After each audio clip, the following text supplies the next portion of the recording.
ராகுல் காந்தி மன்னிப்பு கேட்க வேண்டும் என்று கிரண் ரிஜிஜு பேசுகிறார் அல்லவா? ஏன் மன்னிப்பு கேட்கணும்? அதை சொல்லுங்க. எதுக்கு சார் மன்னிப்பு கேட்கணும் அவரு? என்ன தவறு செய்தார் மன்னிப்பு கேட்கறதுக்கு? நீங்க சொல்லுங்களேன். அவங்க தான் சொல்றாங்கல்ல, 2 பேர் தள்ளி விட்டு 2 பேர் மருத்துவமனையில் இருக்கிறாங்க. இன்னொரு பாஜக பெண் எம்பி வந்து அவங்களும் கண்ணிய குறைவா நடந்துகிட்டதாக சொல்லியிருக்கிறாங்க. இதெல்லாம் வச்சுதான் அவங்க வந்து மன்னிப்பு கேட்கணும் அப்படின்னு சொல்றாங்க. நாடாளுமன்றம் ஹைலி செக்யூர்டு காம்பவுண்ட் தானே சார்? அதுல ஒண்ணும் சந்தேகம் இல்ல கிரண் ரிஜிஜுக்கு. யாராவது உள்ள நுழைஞ்சு கடந்த காலத்துல இருந்தது மாதிரி வண்ண புகை உமிழும் குப்பிகள் எல்லாம் வீசிட்டு போயிட முடியுமா? இப்போ அதன் பிறகு நல்லா அவேரா தானே இருக்கீங்க. ஒன்னும் சங்கடம் இல்லையில்ல. ஃபுல்லா சிசிடிவி ஃபுட்டேஜஸ் எல்லாம் இருக்குல்ல. நாடாளுமன்றத்துல என்ன நடந்ததுன்னு ஆதாரத்தை வெளியிடுங்க. ராகுல் காந்தி அந்த பெண் நாடாளுமன்ற உறுப்பினரிடம் அத்துமீறினார் என்கிற ஆதாரத்தை வெளியிடுங்கள். பிரபல ஊடகம் ஒன்று இன்றைக்கு காலை ராகுல் காந்தி அங்கே போய் என்ன பேசினார் என்பதை வெளியிட்டிருக்கு. உங்களுடைய நேர்காணலுக்கு முன்பு வருவதற்கு முன்பாக அதை நான் பார்த்து விட்டு தான் வந்திருக்கிறேன்.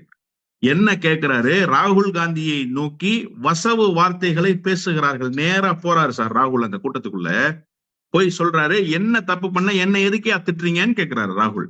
என்னையா சொல்லி திட்டிக்கிட்டு இருக்கீங்க? நான் என்னையா பண்ணேன்? நீ தான் தள்ளி விட்ட பாரு, இந்த நாடாளுமன்ற உறுப்பினருடைய மண்டை உடைஞ்சிருச்சுன்னு. யோ, அவரு தான் என்ன தள்ளினாரு?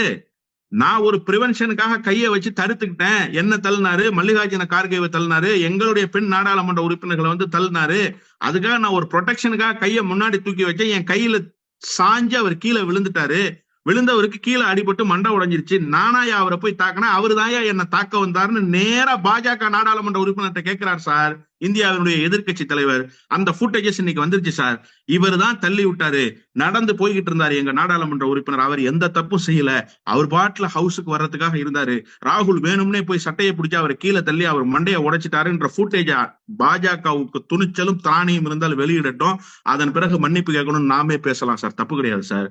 ஜனநாயக படுகொலையை நிகழ்த்தியவர்கள் நீங்கள். நான் என்ன கேட்கிறேன், எதிர்கட்சி தன்னுடைய குரலை நாடாளுமன்ற வளாகத்தில் ஒலிக்க கூடாதா?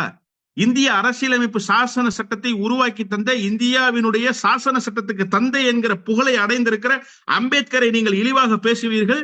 இந்த எதிர்ப்பை கூட எதிர்கட்சிகள் பதிவு செய்யக்கூடாதா நாடாளுமன்றத்துல? என்ன மன்னராட்சி முறையா நடைபெறுகிறது இந்தியாவில்?